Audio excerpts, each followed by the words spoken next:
ராமாயணத்தினுடைய beginning, Ramayanam எப்படி start ஆனது, Ramayanam start ஆகுறதுக்கு, அதாவது ராமாயணம் அப்படிங்கிற ஒரு புத்தகம் வந்து உருவாவதற்கு எது காரணமாக இருந்துச்சு, ராமாயணத்துக்கு பின்னாடி என்னென்ன காரணங்கள் இருந்துச்சு, யாரெல்லாம் இன்வால்வ் ஆனாங்க அப்படிங்கிறது வந்து ஒரு தொடக்கம் அப்படின்னு சொல்லலாம். கன்செப்ஷன் மீன்ஸ் தொடக்கம் or starting of the Ramayana அப்படின்னு நம்ம அண்டர்ஸ்டாண்ட் பண்ணிக்கலாம். ஸோ ராமாயணம் வந்து கம்ப்ளீட்டாக ஒரு புத்தகமாக வெளிவரதுக்கு முன்னாடி இது எதனால் இது ஸ்டார்ட் ஆனது அப்படிங்கிறத ஒரு காரணத்தை வந்து இந்த கன்செப்ஷன் வந்து நமக்கு தெரியப்படுத்துது. ராமாயணத்தில் உள்ள ஃபர்ஸ்ட் சாப்டர் இது. ராஜகோபாலாச்சாரியுடைய அவருடைய பெர்ஸ்பெக்டிவில் இந்த ராமாயணத்தை எப்படி எழுதுறாருங்கிறத நம்ம இந்த கன்செப்ஷன் மூலமாக நம்ம லேர்ன் பண்ணிக்கிறோம். In ancient Kosala north of the Ganga Ayodhya flourished under king Dasharatha's rule. நம்ம இப்போ ராமாயணத்துக்குள்ளே போகிறதுக்கு முன்னாடி ராமாயணத்துக்கு வெளியே இருந்து நம்ம என்ட்ரி ஆகிறோம். அதாவது before the birth of Rama Lakshmana இவங்களுடைய அறிமுகத்துக்கு முன்னாடி இப்போது கங்கா, அதாவது அயோத்தியாவில் உள்ள வடக்கு பகுதியில் உள்ள கங்கை நதிக்கரை, அங்கே வந்து மிக பழம்பெரும் நகரம் இருந்தது கோசலா அப்படின்னு.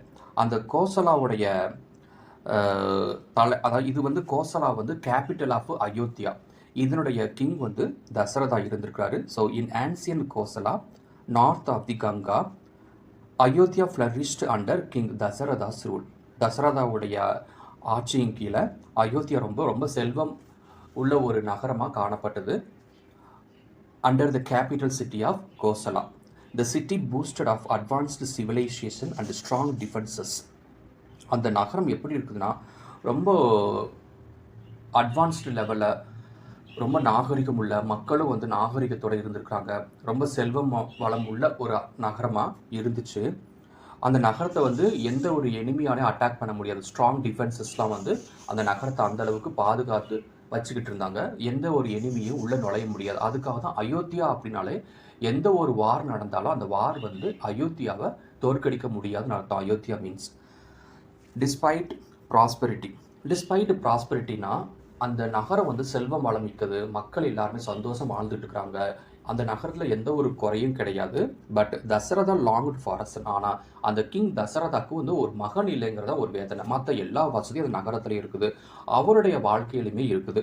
He organised a grand horse sacrifice seeking for children. அவர் வந்து ஒரு குதிரை யாகம் பண்ணுறார். குதிரையை கூப்பிட்டு குதிரைக்கு பூஜை போடுறது அப்படின்னு அதில் இன்வால்வ் ஆக அதுக்கு நிறைய முனிவர்கள்லாம் வராங்க. அப்படி ஒரு யாகம் வளர்த்தாங்க அப்படின்னா அவங்களுக்கு, அதாவது தசரதனுக்கு வந்து சீக்கிரமாக குழந்தை வரம் கிடைக்கும் அப்படின்னு ஒரு ஐதீகம். அதனால பெரிய யாகம் வளர்க்குறாரு. Meanwhile in heaven Deva sought Brahma's help against the tyrant Ravana.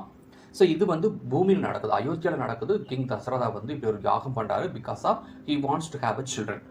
ஆனால் இதற்கிடையில் ஹெவனில், அதாவது தேவலோகத்தில் வந்து தேவாஸ் வந்து என்ன பண்ணானா, தேவர்கள் வந்து பிரம்மாவை தேடி போகிறாங்க. எதுக்காக பிரம்மா தேடி போகிறாங்கன்னா, பிரம்மா யாருன்னா தி கிரியேட்டர், இந்த கிரியேட்டர் ஆஃப் த பீயிங்ஸ். அவர்கிட்ட ஒரு வேண்டுகோள் வைக்கிறதுக்கு போகிறாங்க. எதற்குன்னு பார்த்தீங்கன்னா டைரண்ட் ராவணா, அதான் ராவனுடைய கொடுமை தாங்க முடியாமல் ராவணனை அழிக்கணுங்கிற ஒரு ரிக்வெஸ்ட்டுக்காக எல்லாருமே பிரம்மாவை நோக்கி போயிட்டு இருக்கிறாங்க. பிரம்மா ரிவீல்ட் லூப் ஹோல் இன் ராவணாஸ் இன்வின்சிபிலிட்டி. ராவணாவுடைய பவர் எங்கே இருக்குது, ராவணாவை எப்படி அழிக்கணும், ஏன் ராவணா வந்து இவ்வளவு கொடூரமாக இருக்கிறான், யாரும் அவனால் அழிக்க முடியலையே அப்படின்னு பிரம்மா வந்து ஒரு லூப் ஹோலை கண்டுபிடிக்கிறார், எப்படி ராவணாவை நம்ம கண்ட்ரோல் கொண்டு வரணும் அப்படின்னு. And Devas beseeched Vishnu to intervene. ஆனால் இதற்கப்புறம் தேவாஸ் யார்கிட்ட போகிறாங்கன்னா விஷ்ணுகிட்ட போகிறாங்க. மகாவிஷ்ணு, லார்டு விஷ்ணுகிட்ட போகிறாங்க. எப்படியாவது நீங்கள் வந்து ராவணனை வந்து நீங்கள் அழிக்கணும், தேவர்களெல்லாம் கொடுமைப்படுத்துகிறான் அப்படின்னு. Vishnu promise to be born as Dasharatha's son. அவங்ககிட்ட என்ன ப்ராமிஸ் பண்ணிக்காருன்னா, ஓகே நான் வந்து அயோத்தியாவை ரூல் பண்ணக்கூடிய தசரதனுக்கு நான் ஒரு மகனாக பிறக்கிறேன், அதன் மூலமாக ராவணனோட அழிவு வந்து சீக்கிரம் வந்துடும் அப்படின்னு அவங்களுக்குலாம் ப்ராமிஸ் பண்ணார். During the sacrifice a divine figure emerge from the flames. இப்போ வந்து பூமியில் அந்த அயோத்தியாவில் வந்து கிங் தசரதா வந்து யாகம் வளர்த்துக்கிட்டு இருக்காரு. அந்த யாகத்திலேருந்து ஒரு தீப்பிழம்பு வருது. அந்த தீப்பிழம்புலேருந்து ஒரு தெய்வீக ஒரு உருவம் தென்படுது. Offering sacred payasam to Dasharatha's wives. அந்த தெய்வீக உருவம் வந்து கையில் வந்து ஒரு ஒரு ஒரு பவுலில் வந்து பாயாசம் வச்சுருக்குது. அந்த பாயாசத்தை என்ன பண்ணுதுன்னா, தசரதாவுடைய 3 மனைவிகள் இருக்கிறாங்க. அவங்க எல்லாத்துக்கும் அந்த பாயாசத்தை கொடுக்குது. 3 மனைவிகள் யார் அப்படின்னா, கௌசல்யா, கைகேயி, சுமித்ரா. இந்த 3 பேருக்குமே அந்த பாயாசத்தை குடிக்கிறதுக்காக அந்த டிவைன் ஃபிகர் வந்து வேண்டுகோள் விடுக்குது. Ensuring their motherhood. இந்த பாயாசத்தை குடிப்பது மூலமாக அவங்களுக்கு வந்து அவங்க வயிற்றில் வந்து கரு உருவாகும் அப்படின்னு சொல்லுது. thus the stage was set for the birth of Rama. இதன் மூலமாக ராமர் அதாவது ராமர் வந்து இப்போது கௌசல்யாவுடைய வயிற்றில் வந்து பிறக்க வராங்க.